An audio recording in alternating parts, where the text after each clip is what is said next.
Bu çağrı bütün insanlar ve varlıklar için. İlahi gücün bir yansıması bu çağrı.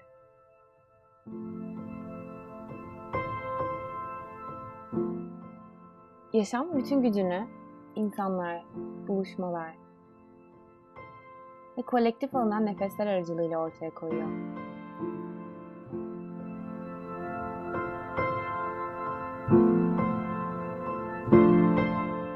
Seni Edirne'de gerçekleşecek Topunak Doğal Yapılar Atölyesi'nin bir parçası olmak için davet ediyoruz.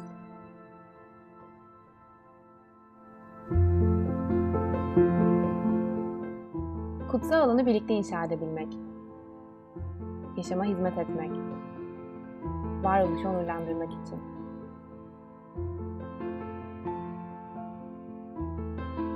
Bizler toprağa dokunarak üretiyoruz.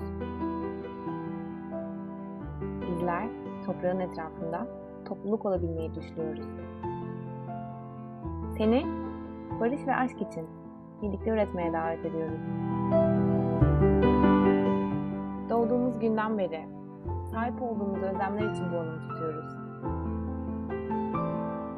Kalbimizden kalbine bir çağrıdır bu. Tapınak hayata geliyor. Ve senin ellerini, kalbini, ruhunu bekliyor. Bu çağrıyı bizimle aynı özlemleri duyduğunu bildiğin diğer canlılarla da paylaşabilir misin? Dualarını, aşkını, sesini, gülümsemeni bekliyoruz. Her birini tek tek merkezimize koyacağız. Gelecek olanları bekliyoruz. Bizimle birlikte aşkı çoğaltmayı niyetli, bu alanı tuttuğun için sonsuz teşekkürler.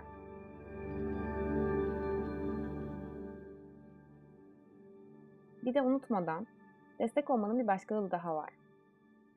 Bizler bereket oyunu düşledik.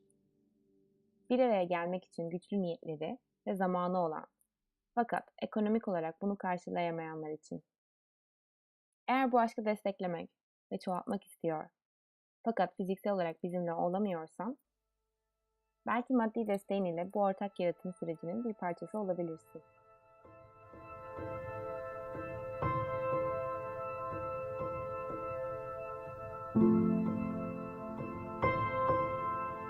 Thank you.